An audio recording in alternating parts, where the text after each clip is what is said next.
यार मैं आए दिन ये वीडियोस देख रही हूँ जहाँ पे लोग मोलेस्ट कर रहे हैं दूसरे लोगों को अपनी लैंग्वेज बोलने के लिए, जैसे महाराष्ट्र में हो रहा है, साउथ इंडिया में तो बहुत पहले से हो रहा था ये सब। तो मेरे जैसा इंसान जो ये चाहता है कि उसके पास कभी इतना पैसा हो वो वापस अपने देश जाके अपना देश सारा घूम सके, मेरे को तो 3600 लैंग्वेज पहले सीखनी पड़ेंगी, फिर जाके मैं किसी स्टेट में घूम सकती हूँ इस हिसाब से। तो इन लोगों से मैं ये बात बोलना चाहूँगी कि जो आपके यहाँ टूरिस्ट आते हैं, जो बहुत बड़ा पार्ट निभाते हैं आपकी इकोनॉमी में, उनसे फिर पैसे भी साउथ इंडियन अपनी जो करेंसी है उसमें ले लिया करो। अगर आपकी कोई है महाराष्ट्र वाले महाराष्ट्रियन करेंसी में ले लें, फिर वो इंडियन रुपीज़ में क्यों लेते हो तुम लोग? लैंग्वेज को ऊपर करके, देश से ऊपर करके लैंग्वेज को, अपने रीजन की लैंग्वेज को ऊपर करके क्या उखाड़ लोगे तुम? मुझे तो समझ में नहीं आता किस हिसाब से लोग सोचते हैं। अब आप नॉर्थ इंडिया में जाओ, मैंने शायद ही किसी नॉर्थ इंडियन को ये चीज़ कहते हुए बोलते हुए सुना होगा, हमारे यहाँ भी लैंग्वेज है, हरियाणवी बोली जाती है, यूपी में अलग लैंग्वेज है, दिल्ली में थोड़ी अलग मिलेगी, पंजाब में पंजाबी बोली जाती है, हिमाचल चले जाओ वहाँ कोई और लैंग्वेज है। मतलब हमारे यहाँ भी अलग लैंग्वेजेस हैं, बट हमने किसी को प्रेशराइज़ नहीं किया कभी भी। और ये तो मैं स्पेसिफिकली लाइक साउथ इंडिया में तो मैं बहुत पहले से देख रही हूँ ये चीज़। यू नो व्हाट, मैं इस चीज़ से क्यों इतना रिलेट कर सकती हूँ, it's a kind of racism as well. मैं फर्स्ट टाइम जब इवन यहाँ कनाडा आई थी, तो मेरा जो फर्स्ट रेसिज्म वाला एक्सपीरियंस हुआ था वो एक साउथ इंडियन फैमिली से ही हुआ था।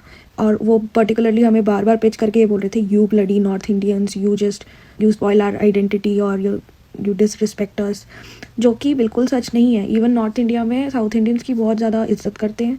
हम we are the people who think कि साउथ इंडियन पीपल ने अपना कल्चर बहुत अच्छे से प्रिजर्व किया हुआ है, और इसीलिए हमको भी इंटरेस्ट रहता है कि हम जाके साउथ इंडिया घूम के आएँ वहाँ। इसलिए नहीं कि कुछ डिफरेंट है वहाँ पर। There are so many people who are working in northern part, हमारी वाली साइड, जो साउथ से हैं, बहुत अलग अलग देश के कोनों से हैं। किसी ने भी ये चीज़ एक्सपीरियंस कभी नहीं करी कि आपको हिंदी ही बोलनी पड़ेगी तब आप यहाँ रह सकते हो।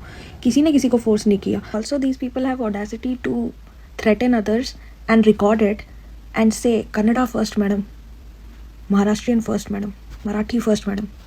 Y nobody is stopping them? Like कौन लेगा इनके खिलाफ एक्शन? आई डोंट नो ये चीज़ कहाँ से आई है। मैंने बहुत सारे पोस्ट ऐसे देखे हैं जिसपे स्पेशली साउथ इंडियन लोग ये बात बोल रहे होते हैं कि you North Indians, you guys are jealous of us. Maharashtrians की तरफ से तो मुझे ये नई चीज़ सुनने को मिल रही है। मैंने कभी इमेजिन भी नहीं किया था कि जहाँ पे हिंदी मूवी इंडस्ट्री है ना, जो जहाँ पे सबसे बड़ी पिक्चर्स बनती हैं जो कि हिंदी लैंग्वेज में होती हैं, वहाँ के लोग ये इस तरह की बकवास चीज़ें करेंगे।